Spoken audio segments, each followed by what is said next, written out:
Peace. So, check this out, right? One thing that you have to understand when it comes down to this thing about research and about studying, you know what I'm saying?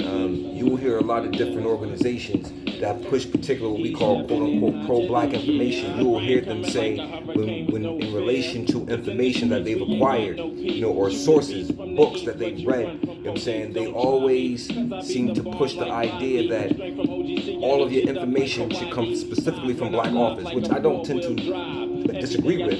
But the fact is that we don't have many great scholars, you know what I'm saying, who've written books. We have great scholars, but we don't have many great scholars who've written books that we can usually actually use for resources, you know what I'm saying? I mean, when you think about people like the great John Henry Clark, Dr. John Jackson, Dr. Chancellor Williams,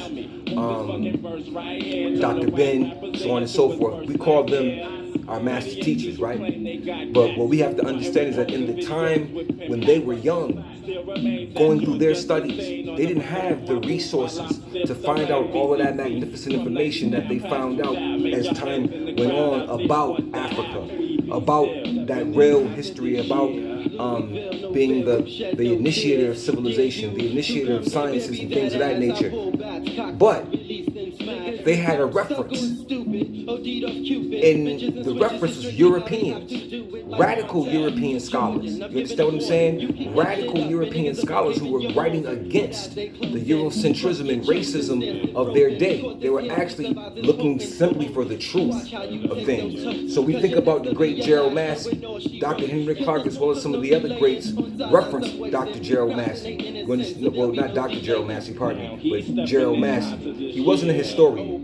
He was just a cat who did his research and did truthful, honest research. He came from a religious background, but he did truthful, honest research, and it was monumental research. It was research that went against Eurocentric research at that particular time, and actually beating ahead the supremacy and the superiority, what I call the egotistical writings, or what I call the great mythology writings. Because see, the European has created a great mythology. One of the greatest mythologies on the planet has been created by the European, and in modern times we are still falling victims to that mythology. You know what I'm saying? The stilling of a whole culture or cultures, the stilling of sciences and ideas, and the renaming of these cultures, and the renaming of places and geographical locations, and so on and so forth. A mythos created by the European. But at the same breath, there were radical Europeans who were exposing the truth, you know what I'm saying, in the falsehoods of the time period. So we think about the great Gerald Massey. We have to think about Albert Churchward, the Book of the Beginnings and Signs and Symbols of Primordial Man. And we think about Gerald Massey and the historical and the mythological Christ, and Egypt Light of the World, and all these other great books that he put together. Even Manly Hall. We can even look at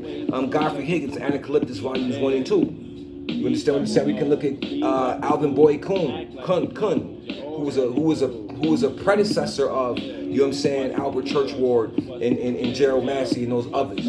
So what I want to tell brothers is that you got to understand that even our great master teachers had to study the Europeans, because we didn't have access to excavations and travels in those times as we have today. We didn't have that because of racism. Dr. John Henry Clark couldn't just travel in his young years, couldn't just travel into Africa and do wide excavations. He couldn't just go to South America and so on and so forth to do these things. So they had to find other resources. You understand what I'm saying? And some of those great resources just happened to be, you know what I'm saying, Europeans.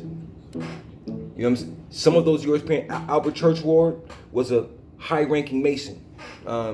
Gerald Massey, I don't think he belonged to any secret orders, you know what I'm saying? But he studied. And the thing is that we have to recognize how these things work, and how we have to work against and to deconstruct the great mythology that the Europeans have put together. You know what I'm saying? A mythology is basically stories that are told. They're myths, you know what I'm saying?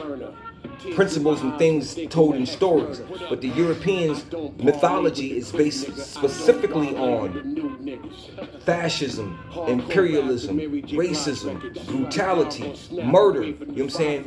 Basically what I call the takeover. That's what they did.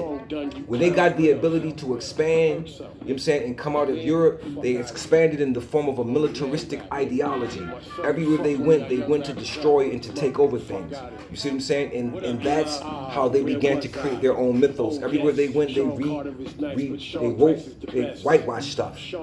They rewrote it, restructured. They even did it with us over here with the Reconstruction period. They even did it when they took the Native Americans, the original Native Americans, and reclassified them as black, colors, and Negroes, and so on and so forth. So these are the things that we have to understand, that our job is to break down this big European mythos. And one of the great things to our historians, to our young historians coming up, to those who are studying these books and looking for all of these great black authors, quote unquote so-called black authors, who don't really exist.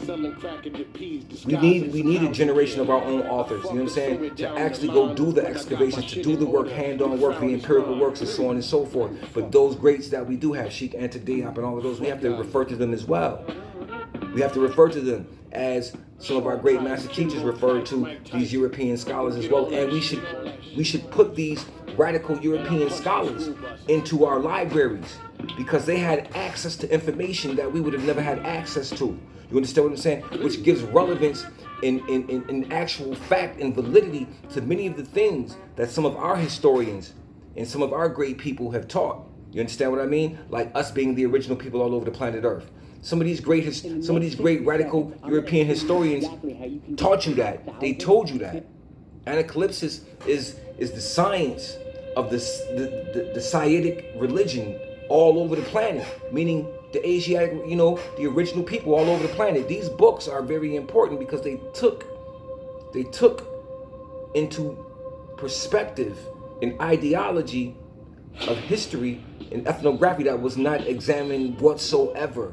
You know what I'm saying? Because see, as these dudes who were in these secret societies, Albert Churchward, high-ranking Mason, knew and understood the relation to Canaan and Phoenicia and Egypt and all of these things, because that was in their mysteries of Freemasonry. So that interested him and led him back into these particular studies, which showed him that everywhere they went, the quote-unquote origins of every landmass they went to was the Negro. The Negro paradigm. So understand that, man. Understand that the books, the resources that we study, there's nothing wrong with having the resources of a European who's telling the truth. You have to understand that whenever you study the author of any book that you've read, you got to study the author. You got to know what they belong to, where they come from, their connection. You understand? So you get an idea of their ideology when they write these books. You know what I'm saying? And the sources and the way they may write the book, the spirit of which the book will come in, is because you know and understand who the author is, and you know and understand that author's background. You see what I mean? So you got to do history on the authors as well. So with that being stated, just know and understand that research and truth doesn't change or pass away. You can find truth in all walks of life, from every culture, from every language. You can find one universal truth in all of those things, because truth doesn't change or pass away. So that's what I want you to understand, that there's nothing wrong with digging outside. You know what I'm saying? When you're dealing with these resources, to use Europeans. You understand what I'm saying? Because there's a basis to use some of their research and works as well as using our own, because it validates our later scholars. You know what I'm saying? Like Dr. Clark, Dr. James Jackson, G.M. James, Cheikh Anta Diop, Drusilla Dunjee Houston, and so on and so forth. All of these great authors had reference to Gerald Massey and Albert Churchward. You know what I'm saying? Godfrey Higgins. They had reference to these things. So you need to have reference to these things. So take those names of those authors, get their books and add them to your library, and see how it even furthers your studies in this day and time. Peace.